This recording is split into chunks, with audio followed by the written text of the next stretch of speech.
बिस्मिल्लाहिर्रहमानिर्रहीम।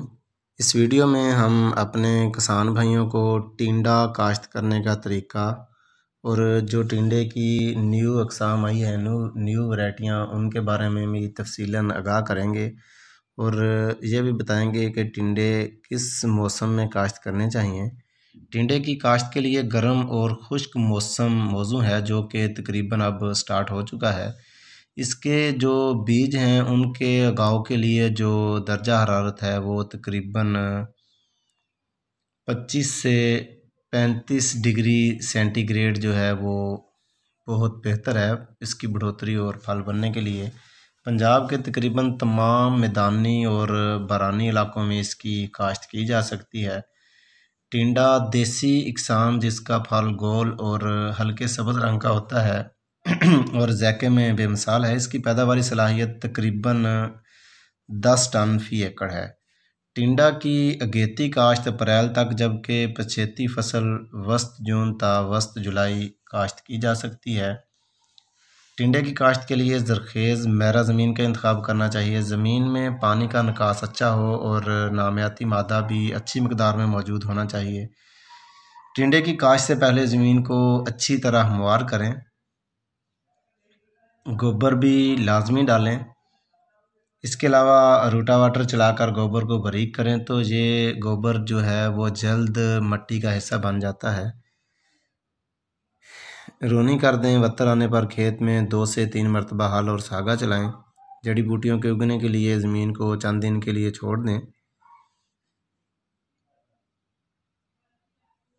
टिंडे की काश्त के लिए आपको तकरीबन 2.5 मीटर फासला पर निशान लगाने होंगे, यानी कि 2.5 मीटर पर निशान लगाएं और 2 पटड़ियों का दरमियानी 50 सेंटीमीटर जो है वो चौड़ी खाली छोड़कर 2 मीटर चौड़ी पटड़ियाँ बना लें। इन पटड़ियों के दोनों किनारों पर आबपाशी के फ़ौरन बाद जहाँ तक पानी की नमी पहुँच सके 40 सेंटीमीटर के फासले पर 2 ता 3 बीज 3 से 4 सेंटीमीटर गहराई में दबा दें। इस तरीके से 1 एकड़ में तकरीबन आपके 8000 पौधे लगाए जा सकते हैं, जिसके लिए तकरीबन 2 किलोग्राम सेहतमंद बीज काफ़ी होगा। बीज को काश्त से पहले आपको फफूंदी कुछ जहर लाजमी लगाना चाहिए। वो मेटल एक्सेल मैंकोजेब भी हो सकता है, उसके अलावा बायर वालों का होमब्रे भी हो सकता है। इसके अलावा आप अमीडा क्लोपर्ड भी लगा सकते हैं।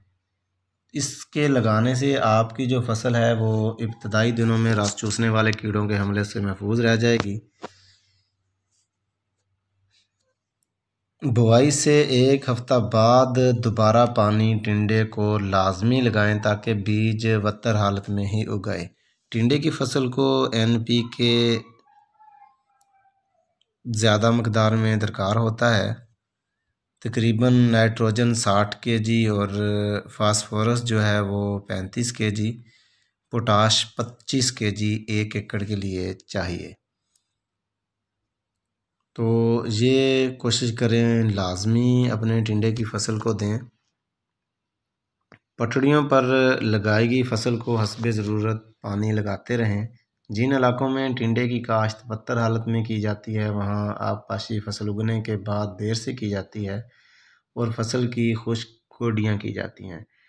पानी लगाते वक्त हमेशा ये ख्याल रखें कि पानी पटड़ियों पर बिल्कुल न चढ़े। जब पौधे 3 से 4 पत्ते निकाल लें तो एक सेहतमंद पौधा छोड़कर बाकी जो पौधे हैं आपने 2 या 3 बीज लगा रखे हैं उनको निकाल दें। 2-3 बीज लगाने का मकसद ये होता है कि अगर आप जहाँ बीज लगा रहे हैं तो वो बीज, अगर एक बीज लगाते हैं तो वो बीज नाकस हो तो वो उगता नहीं है, तो आपको बाद में बहुत मसला बन जाता है। अगर आप फिर वो वहाँ नागेपुर करते हैं तो वो टिंडा का जो नया पौधा पैदा होगा वो पीछे रह जाएगा दूसरों से। तो इस तरीके से हमें 2 या 3 बीज सेहतमंद लगाने से जो हमारा पौधा सेहतमंद होगा वो खड़ा रहेगा, दूसरे हम उखाड़ देंगे। फसल को जड़ी बूटियों से पाक रखने और अच्छी बढ़ोतरी के लिए 2 से 3 बार गोडी करनी चाहिए। पौधों के साथ मट्टी लाजमी चढ़ाएं। बेलों का रुख पटड़ी की तरफ करना चाहिए ताकि पौधे नालियों में ना गिरें। हर आबपाशी से पहले बेलें जो हैं आपकी टिंडे की, उनको नालियों से ज़रूर निकाल लेना चाहिए। सफ़ेद फफूंदी, रुएँदार फफूंदी और अखेड़ा टिंडे की जो अहम बीमारियां हैं। और उसके अलावा जो लाल भुंडी होती है वो भी इसकी अहम बीमारी है, जो कि आजकल तकरीबन जो बेलदार सब्जियां हैं उन पर हमलावर है। फल की मक्खी, सफ़ेद मक्खी, सुस्त तेला, चुस्त तेला, लीफ माइनर और जुएं भी टिंडे पर अक्सर हमलावर होकर आपकी पैदावार को नुकसान पहुंचा सकती हैं। शुरू में टिंडे की फसल पर जो एक दो गेते फल लगते हैं इनको फ़ौरन तोड़ देना चाहिए। इस तरह पौधे की जो नशोनुमा है वो जारी रहेगी, बढ़ोतरी अच्छी रहेगी।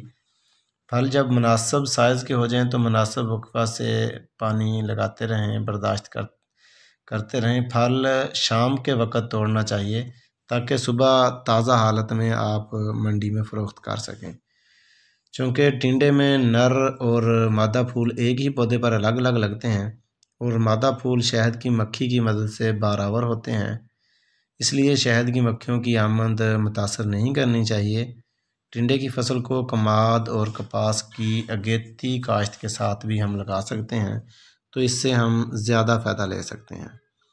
तो उम्मीद है किसान भाई इन मालूमात से फ़ायदा उठाएंगे और टिंडे की और कपास की मखलूत काश्त करके अच्छा खासा ज़र मुबादला कमाएंगे। तो मुझे दुआओं में याद रखिएगा। खुश रहें और खुशियाँ बांटें।